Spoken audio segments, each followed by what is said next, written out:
তো অষ্টম শ্রেণীর জিওগ্রাফি বিষয়ে সেকেন্ড ইউনিট টেস্ট বা সেকেন্ড সামেটিভ রিভিউলেশন যেটা তোমাদের ইতিমধ্যে শুরু হয়ে গেছে। তো আজকে আমরা এই ভূগোল অর্থাৎ জিওগ্রাফি বিষয়ের প্রশ্ন নিয়ে আলোচনা করব। তো আমরা ইতিমধ্যেই বাংলা, অঙ্ক, ইংরেজি সহ অন্যান্য সংস্কৃত, কম্পিউটার সমস্ত বিষয়ের সেকেন্ড ইউনিট টেস্টের প্রশ্ন নিয়ে আলোচনা করেছি। তোমরা এখনও না দেখে থাকলে সেগুলো অবশ্যই প্লেলিস্ট সেকশন থেকে দেখে নিও। তো তোমরা কী করবে, তোমরা অবশ্যই চ্যানেলটিকে সাবস্ক্রাইব করে ভিডিওটা লাইক করে দিও এবং কারো কোনো বক্তব্য থাকলে অবশ্যই কমেন্ট করে জানিও। তো চলো আমরা ভূগোলে কেমন প্রশ্ন পড়ছে সরাসরি জেনে নিই। তোমরা একটা হাই স্কুলের নাম দেখতে পাচ্ছ, second summative revaluation 2024, class 8, subject geography, full marks 15, সময় 30 মিনিট। নাম, রোল নাম্বার, সেকশন হয়ে গেল। এবারে যেটা বলছে যে দেখো, সঠিক উত্তরের পাশে টিক চিহ্ন দাও। 1×3 দেওয়া আছে। অশ্ব অক্ষাংশ নামে পরিচিত 25 থেকে 30 ডিগ্রি, 35 থেকে 45 ডিগ্রি, 45 থেকে 55 ডিগ্রি উত্তর দক্ষিণ অক্ষাংশ। তো এর উত্তর হয়ে যাবে অশ্ব অক্ষাংশ নামে পরিচিত 25 থেকে 30 ডিগ্রি। ক্ষয়টা বলা হচ্ছে যে দক্ষিণ আমেরিকার ক্রান্তীয় তৃণভূমির নাম কি? সেলভা, সাভানা, পম্পাস না পেরি? তো উত্তর হয়ে যাবে পম্পাস। পৃথিবীর শ্রেষ্ঠ ময়দা উৎপাদন কেন্দ্র হলো কি? শিকাগো, বাফেলো না ডুলুথ? তো উত্তর হয়ে যাবে বাফেলো। দুই দাগে যেটা বলা হচ্ছে যে শূন্যস্থান পূরণ করো। কিউমুলোনিম্বাস মেঘের আর এক নাম কি? না বাম্পি ক্লাউড। ঠিক আছে, 1×3 একটা 3 নাম্বার আছে। তাহলে কিউমুলোনিম্বাসের মেঘের আর এক নাম হলো বাম্পি ক্লাউড। ক্ষয়টা বলছে যে আন্দিজ পর্বতের সর্বোচ্চ শৃঙ্গের নাম কি? না অ্যাকনকাগুয়া। ঠিক আছে, বানানটা একটু তোমরা দেখে নিও। এরপরে গয়েরটা বলছে যে একটি শীতল স্থানীয় বায়ুর নাম কি? না মিনস্ট্রাপ।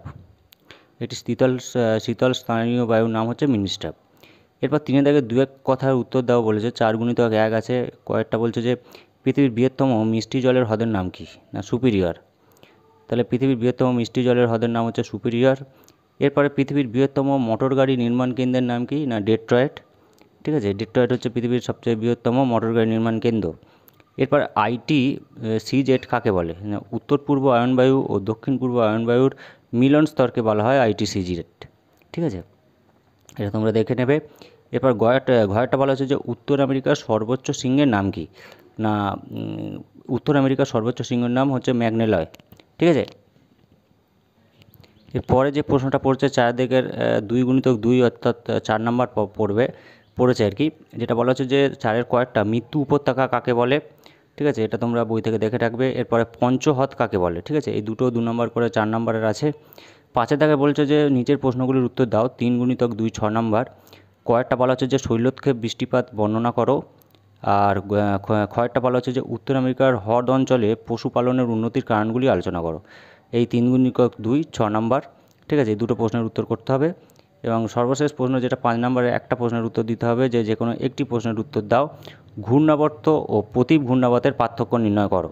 ঠিক আছে, এবং ক্ষয়টা বলা হচ্ছে যে উত্তর আমেরিকার হ্রদ অঞ্চলে কৃষির উন্নতির কারণগুলি আলোচনা করো।